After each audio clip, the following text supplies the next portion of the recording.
Well, hey there, YouTube. Welcome to Friday's edition of The Breakfast Club. I'm Got That Funk. I'd like to thank you for joining me. I'm sorry I missed my show on Monday this week. I got home a little bit too late to make a video on YouTube because I live with a family now, a small kid and everything, and I was out socializing and didn't get back till late.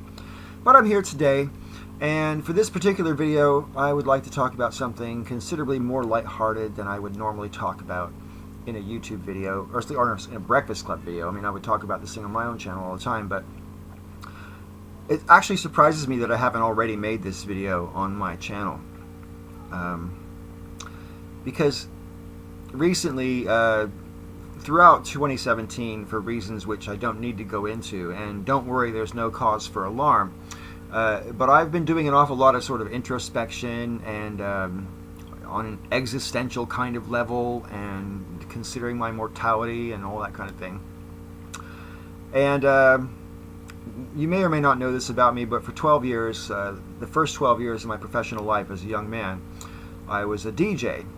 And as a DJ, I used to like not just playing music and saying things on the radio, but also as a hobby, I used to make compilation tapes for various different friends. And as a DJ, I would consider it my mission to make a sort of musical journey, as it were. Even though you're borrowing music from different artists and putting them together in a particular way, you know, you want to take someone on a journey. You don't want it to go like that.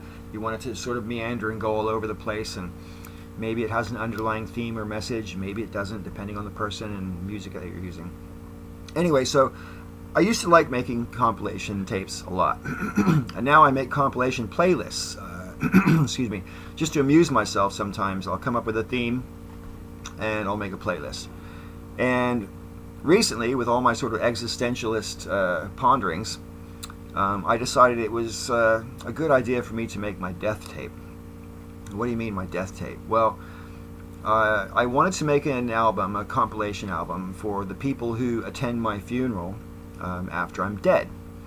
And the songs that I chose for my death album are songs that meant a lot to me when they were new, or the first time I heard it, contributed to me becoming the person I am.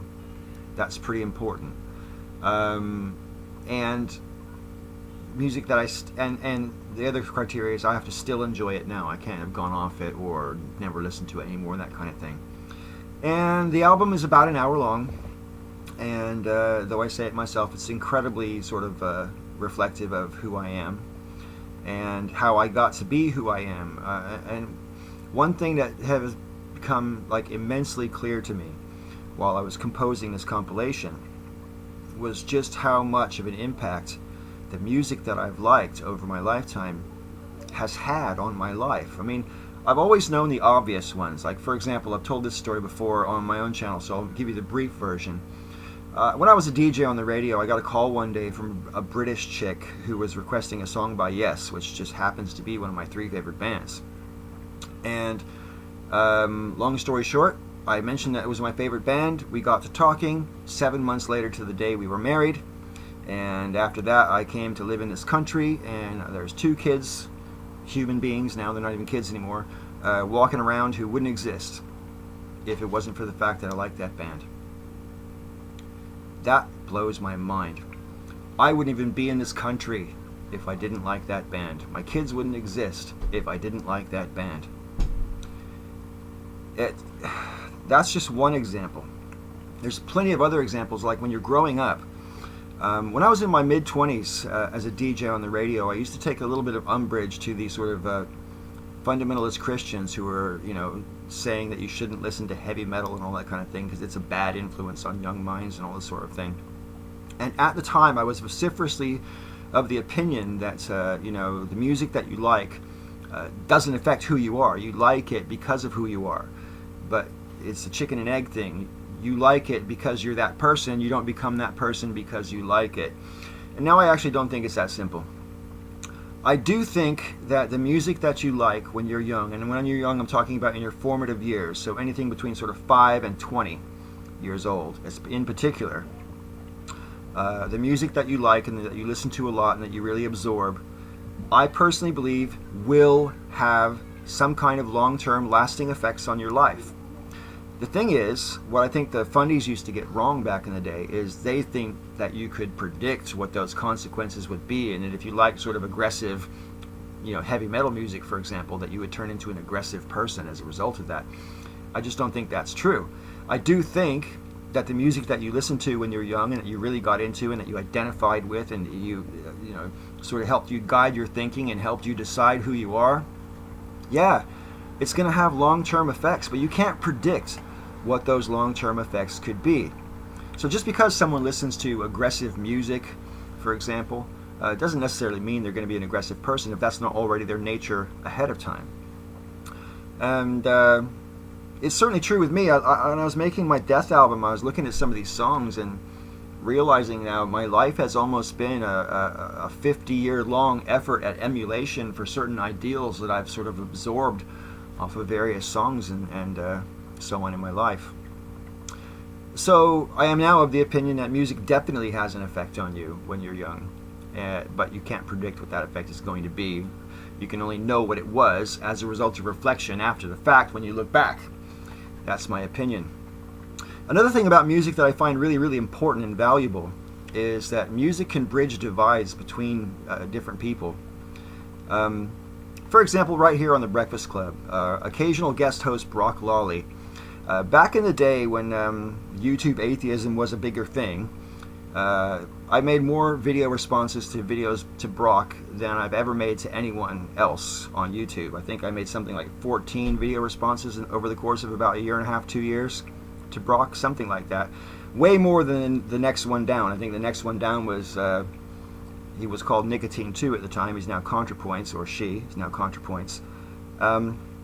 And also The Woods of Jordan. I think I made about 8 or 9 videos to him back in the day. But Brock towers above those in terms of the number of video responses that I made. And me and Brock have butted heads over the years on YouTube off and on. However, once about a year or maybe a year and a half ago, Brock Lawley did a video on one of his channels talking about how much he liked the band Rush. And Rush just happens to be one of my 3 favorite bands. Yes, Rush, Prince. In no particular order. And I have to admit that just finding out that not only did he like the music, but Brock actually seems to kind of get where Rush is coming from, which shocks me. It just blows me away that someone who's got those sorts of conservative views can really be into Russia and get where it's coming from. And it just goes to show that it's not necessarily the way I read the music myself, and how it affects me. Different people take different things and they apply it in different ways and so on. And I think the fact that Brock doesn't just like the sound of the Rush music, but actually is into what Rush is about, it made me like Brock a little bit more than I did before that. And I think the same is true sort of internationally, you know what I mean? If you've got a particularly broad range of music that you like to listen to, but 1 or 2 bands in particular are a little bit quirky or alternative or on the fringe or not necessarily 100% mainstream, and you find someone else who's into that same band in the same way that you seem to be, you're automatically going to click with that person and identify with them. Almost certainly you're going to have more to talk about. And I think we've all got those bands that we all like a certain section of what you might call mainstream music, not necessarily pop, but mainstream music that you might hear on the radio or music that you might see videos of on TV. But when you like something that's a bit more sort of alternative or a bit sort of not quite just that little bit off the beaten track, and you find someone else that likes that same music, automatically you're just like, you just got a little bit cooler. Whenever I meet someone who likes Tool, I'm just like, dude, you get it. You know what I mean? Because it's just there are some bands like that they're just not for everyone. And so when you meet someone else that's into that not for everyone kind of music, and you are as well, you realize that you've got a soulmate or soul brother or soul sister, as it were. Last but not least with this video, I want to talk about whether or not music can actually change the world. Stevie Wonder said at the Grammy Awards in 1976 that music is the only universal language. I would disagree with that. I think mathematics also qualifies, but hey, semantics, right? The point that Stevie was making is quite valid. Every culture on earth has some form of music. Everyone, with a few exceptions, likes some kind of music, right? And that being the case, it is, I think, very possible that music can bring people together who otherwise might not be able to see eye to eye. I know that's a bit of a hippie sort of thing to say, but I've seen it happen. And I hope that the artists who make music now sort of take that responsibility seriously and do something with their craft which might help solve problems that could otherwise not be solved by more conventional means. I think that's what I wanted to say, more or less. So, let me know in the comments section down below, what kind of music do you like? I mean, most people will say, well, I like a wide variety of music, and that's fair enough. But so don't just list me off a bunch of genres. Just pick like some of your more sort of off the beaten track bands that you like. Tell me why. What got you into them? What song or band or music in general would you say has changed who you are?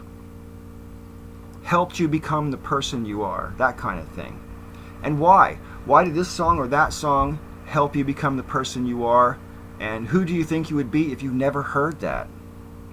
I look forward to an interesting discussion in the comment section down below. Sword Sage will be up for tomorrow's video on The Breakfast Club, and I'll be back again on Monday. I want to thank you for all watching this video. Have a good weekend. We'll see you next time.